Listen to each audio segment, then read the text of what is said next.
2026年のトヨタ、プリウスは、伝統的なハイブリッド技術と革新的なデザインを融合させた未来志向のコンパクトセダンとして登場しました。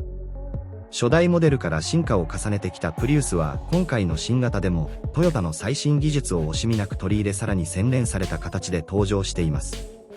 エクステリアデザインは、リヒク重心でシャープなシルエットを採用しており、未来的な印象とスポーティーさを両立させています。フロントフェイスには、細長い LED ライトとワイドなグリルが配置されており、個性と高級感を演出しています。リアビューも大胆に刷新され流れるようなラインと独自のテールライトが新しいプリウスの存在感を際立たせています。ボディサイズは全長 4600mm 前後全幅線 780mm 全高線 420mm 程度となっており、従来モデルよりもさらにテイクワイドなスタンスが特徴です。これにより安定した走行性能とスタイリッシュな外観を実現しています。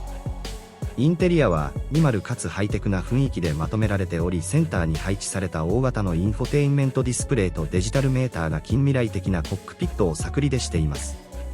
座席には上質なファブリック素材や合成レザーが使われており、快適性と実用性を両立しています。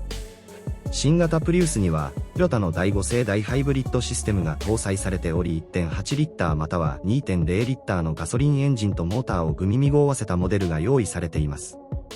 中でも注目は 2.0 リッターエンジンを搭載したハイブリッドモデルで、システム総出力は196馬力を発揮し、従来のプリウスに比べて大幅に加速性能が向上しています。燃費は WLTC モードで 30km パーリットルを超える高水準を維持しており、経済性も非常に高い1台です。EV 走行可能距離を拡大したプラグインハイブリッドモデルもラインナップされており、都市部でのゼロエミッション走行も可能です。走行性能に関しては新たに設計。